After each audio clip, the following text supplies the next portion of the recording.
Thank you for joining me. This is going to be a practice session, day number 1 for our practicing for the Pan et les Bergers recording for the National Flute Association High School Music Competition. I'm so excited about this piece. I've never actually had the chance or opportunity to work on it and to play it and perform it, and I love it. I'm thrilled that this is something that they've chosen for you to work on because I think you're going to really love it too. So we're at the very beginning of learning this piece.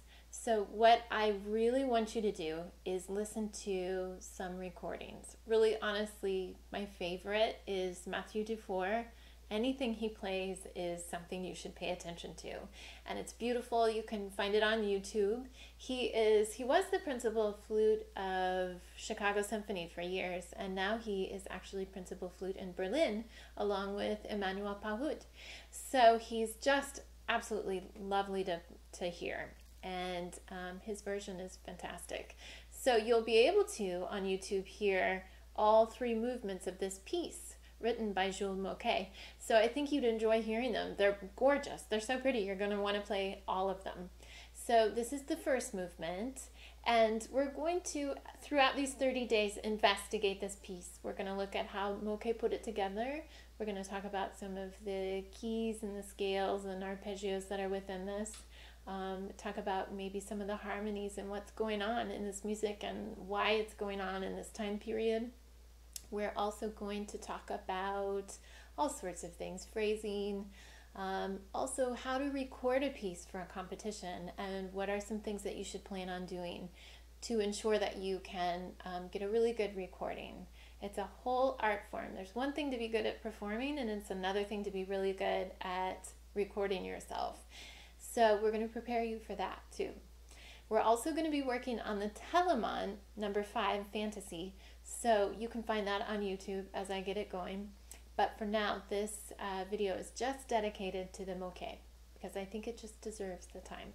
Okay, so what I want you to do is get onto the centeredflute.org and find some of the recordings that I've recommended and some of the information there, and then listen with your pencils out, write breath marks.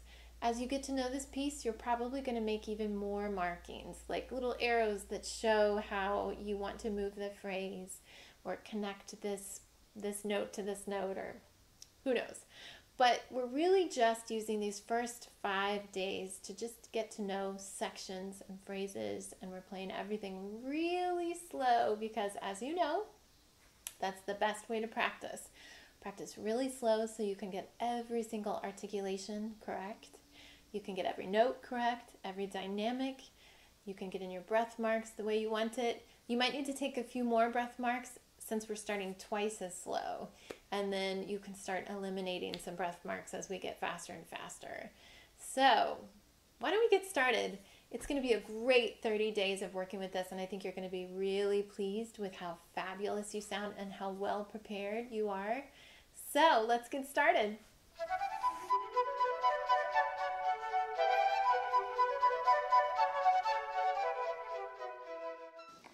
This is one of the most exciting and intimidating points of practicing, when you're looking at a completely clean piece of music that has no markings on it from you, and you're wondering how on earth you're going to figure out all these notes and the rhythms, and how is it ever going to sound as good as what Mathieu Dufour just played. So what I want you to do is look at it very slowly. We're going to just take the very first section from the beginning to where it says tempo dolce e pastorale. So what I want you to do is, if you feel intimidated by the rhythm, we're in 2-2. You really have to think about, what does that mean? It's 2 half notes for every measure. So that basically means we're in cut time. You probably do that all the time in band. So I don't want you to be intimidated by that. They've also written half note equals 66. So that means that eventually when you speed it up, you're going to be counting half notes or feeling it in 2. And the measures are going to be flowing along so nicely, just like in band when you guys are in cut time and you go fast, and it would be silly to tap your foot in 4. But right now, since we're just learning this and we're learning it for a recording, we want this to be perfect. I want you to start by thinking of it in 4. And you can do this with every piece that you play. If it's in cut time, think of it in 4 at the very beginning. Or if it's in 6/8, think of it in 6 instead of in 2. So let's take a look at the rhythm for this wonderful melody. It's just so cool. And the more you investigate the rhythm, you realize, wow, part of this piece's charm, a huge part, is how Jules Mouquet has written out the rhythm, how he's made this melody up. So we're going to take this apart and think of it in 4. So here we have our pickup. Beat 1 is on the 8th note. Beat 2 is between this quarter note and that 8th note. And then, of course, you tap twice on this dotted quarter. I'm just going to keep going. Quarter note. Don't worry if this feels kind of boring to you at the beginning. This is what the pros do. We have to figure out where the beat is. And these slash marks, I think, are a neat and tidy way to just really see where it is without making too many marks on the music. And I love it. I try to be very precise. The beat really will fall between those notes. You can see that 8th note's on the beat. Triplets, 3 beats, 3 notes fitting into 1 beat. All right, and we're just going to go through this whole section. So I'm going to speed up a little bit. If you have to pause, go ahead and pause and try to write in your own beats on your music so that you can double check with mine and see if you are correct. A lot of learning rhythm in music is putting down your flute and clapping out, writing out, or whatever you have to do. But putting down your instrument is actually going to be helpful because it's hard enough getting the rhythm right without dealing with all the notes and the articulations. One thing that I'm noticing just as I'm doing this and talking at the same time is the rhythm really repeats itself a lot. So once you kind of get it for that first line, you'll see how you can get it for the next lines and the next because it's repetition, which makes a good melody. We all like to hear the same thing over and over again. So there we have it. As far as I can see, I've done it correctly. Now, we're going to pick a nice slow tempo, and I want you to always play with your metronome as we speed up. And the nice thing is, every day we're going to speed it up a little bit more, and then it's just going to flow. And after 30 days, it's going to be amazing. You'll see the difference. So here is, we're just about twice as slow as the tempo. I'm at quarter note equals 60, and eventually we'll be half note equals 66. So I'm going to always start us right on this beat 1, and we're going to come in on the end of 4. Okay, let's give it a try. Deep breath in. 1, 2, 3, 4.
Okay, so we just played through that first section. Now we're going to take it apart a little bit, and we're going to experiment, and we might use our pencils to mark in some of the phrasing marks As we start going, we're going to also mark in our breathing. For now, since we're taking such a slow tempo, my advice to you is breathe where you think it sounds good, because we'll be going fast enough, we'll be going twice as fast, that eventually you can take out some of those breaths. But try to be musical. Perhaps breathe after a quarter note so that you have the time and you don't mess up the phrase. Okay, so let's look again. Here at the beginning, we have this piano, allegramente. So first of all, we need to talk about what allegramente means. Okay, so I grabbed my handy dandy phone. I, for the life of me, couldn't remember what it meant. So I looked it up. See, there's no excuse. We just have to look up these things. So it means merrily, which totally makes sense, doesn't it? It's a perfect descriptive word for us. Okay, so we're starting piano, but merrily. So we have this wonderful line, ba-dee-da-dee-dum, da-dee-da-dee-da-dee-da-dee. This, in my mind, is sort of like a comma. I love it that our breath marks look like a comma. So I feel like that's not the end of the sentence. We still have to go ba-da-dee-da-dee-dum, ba-da-dee-da-dee-da-dee-dum. That might be the end of the first phrase, kind of, but then it keeps going, right? So maybe the next phrase, it's sort of a repeat of what we've got. Dee-dum, ba-dee-da-dum, da-dee-da-da-da-dee-da-da-da-dee-da-da-dee. Not really a repeat at all. But then it goes on, dee-dum, dee-da-da-dum, dee-da-dee-da-da-dee-da-da-da-dee-da-da-dum, be-dum, be-dum. And then this really goes right into this phrase. So we have two measures here. The second one answers. So this could be like a question. This could be an answer. And then all of a sudden we go right into, it's like water spilling over, and we're back into piano. Be-da-dee-dum, ba-dee-da-dee-da-dee-da-dum. Here we have our nice breath marks, sort of like a comma, but the phrase isn't over. Dee-da-dee-da-da-da-da-da-dee-da-da-dee. So here, and then perhaps the end of one phrase, then the next one, and look, the next one just goes on and on. It's so beautiful. It is like a waterfall or a river that's moving, and it's just going. It can't stop this time. So what I'd like to do is take a look at this final section here, and let's figure out how it's working. And when are we done? I see 1, 2, 3, 4 measures of triplets. So they've taken the two that usually have a comma between them, and they're combining them, or I should say Jules is combining them until we reach the top of the mountain. We've crescendoed, we've gotten higher, and then we come out at this con brio, this wonderful forte, just great with brilliance moment where we're playing this. It's funny, it is the very same as the beginning, isn't it? I was going to say maybe it's the highest that we've played it, highest point, but we actually started this way, but not a forte and not with such brilliance, which is important. When you start up here, you're going to play it merrily, piano. It's not going to have the same texture and quality as when you finally get here. It's been transformed by all these wonderful phrases that you've played before it.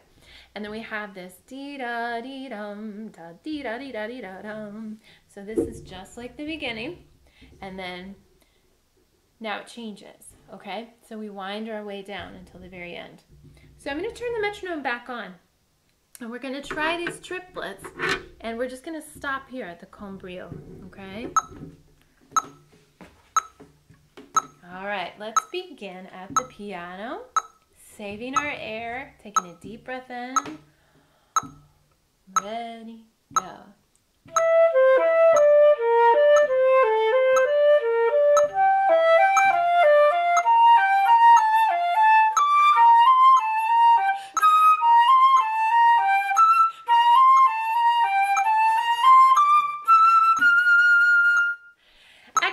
Okay, so as you can see, as I was first looking at this, I wanted to just play this like a regular eighth note, like these. It's hard to tell, but it is in the triplet.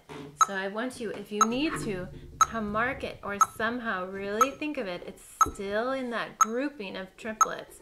But they really wanted you to mark that, to take a breath, to make this accent really unique and kind of stand out from these notes that it's with. So I'd like for us to practice these two measures with our accents on them, okay? So we're starting maybe mezzo forte, and with each one we're rising up and getting louder until the final swoop up into the F. All right, so strong air, strong lungs full of air, tongue is accented and really helping us. Okay, deep breath. Ready, go.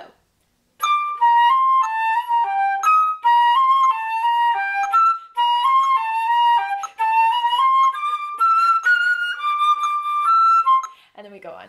Good, good. Let's try that one more time, practicing that crescendo. Ready, go.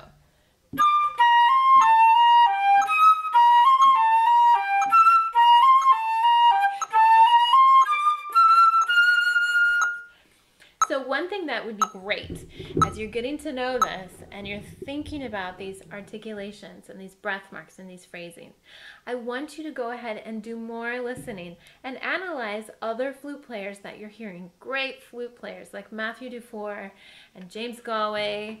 How are they tonguing here? How are they handling their breath? They're probably not breathing at all because it's fast enough.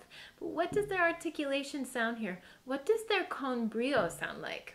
What does their beginning sound like versus the con brio? So already you're getting to know this first section so that you can think about the phrasing, think about how you want it to sound, and then you can listen really effectively to what the other flute players that you admire are doing and how do they do it. Okay, so now we've played this going up, exciting moment.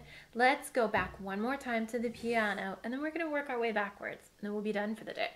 Okay, so here we are at the piano, triplets. Ready? Whoops, I'm going to get the stand and hold still. Okay, deep breath in, piano. Don't forget the crescendo. Ready, go.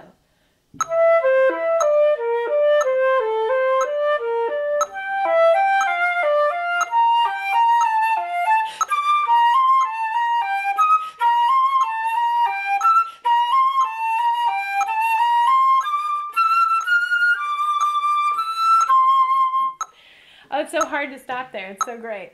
Okay, so we've done that much. Now, I would like for us to go back a little bit, and then we're going to go on and finish this. So let's see, where can we go back? Let's go here to the beginning of the triplets. So we're going to start the triplets and go all the way to the end of this first section. Okay, so here we have a crescendo and a decrescendo here, and then we are at the piano. Let's see what it sounds like. Okay, deep breath in. Ready, go.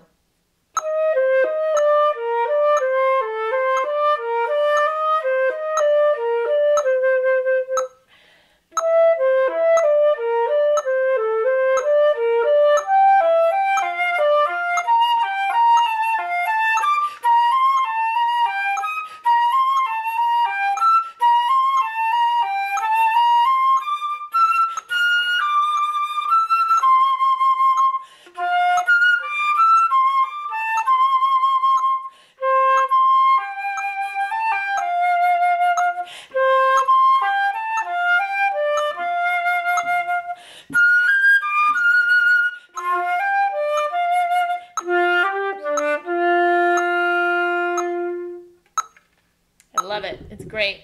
So here, I thought it was interesting. We're going and we're crescendoing up into a fortissimo to end this section. Fantastic. It's so dramatic and lovely. Okay, so how about let's scoot back 2 more measures. We're going to go here to where we spill out of these triplets, and now we're back into a melody much like the beginning, but it's piano. Okay, so let's do it again, all the way to the end of that section. Deep breath in, ready, go.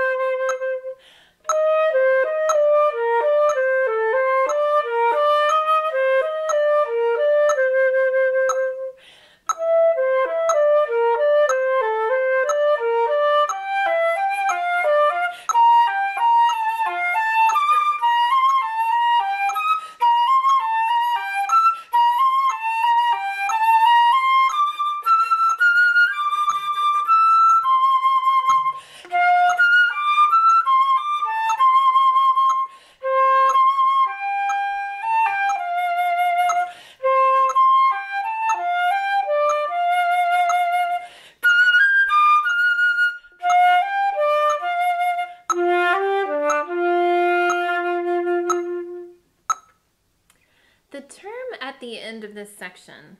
Poco stretto is wonderful. I love even just saying it out loud. When we look it up, it talks about the term stretto coming from the Italian past participle of stringere, and it means narrow, tight, or close. So my thoughts on this is basically don't slow down. Keep these sections. You've got ta-da-ta-ta, ti-da-ta-ta, ti-da-ta-ta.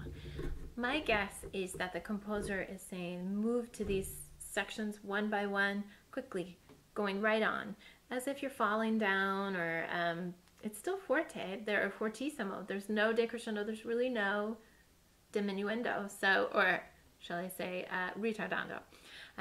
So keep it going, keep it moving on to the next section. Okay. So now we're backing up even more. We're going to start at the mezzo forte section. So I'm turning on our metronome, and we're once again going to the end of this section. Okay, mezzo forte.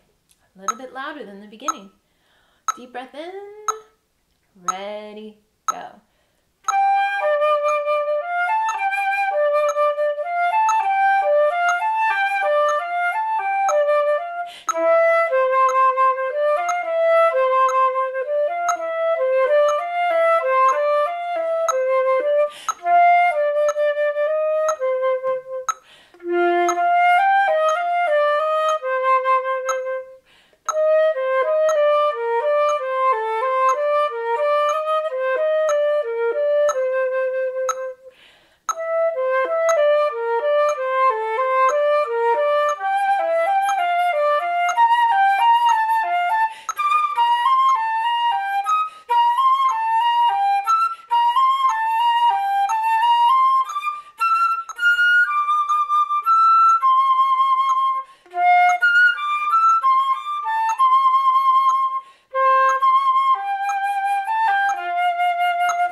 Okay, now let's take it from the very beginning, and we're going to try to put it all together. I can see how every time I play this, there's so much going on with within each phrase. Every 4 bars, there's crescendos, decrescendos, there's a new dynamic. So sometimes we're piano, mezzo forte, then back to piano. So there's a lot to think about, which is why it's so great that we're going twice as slow as we should be. There's no way that we could pick up all of these little inflections and wonderful musical events happening within each phrase without going slow at the very beginning. And soon we'll go fast enough so that they'll just be completely ingrained, and everyone will listen to you and think, my goodness, how musical. But you'll know that it took a lot of slow practice. Okay, so here we are at the beginning. Piano, but merrily, okay? Deep breath in. Ready, go.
first section.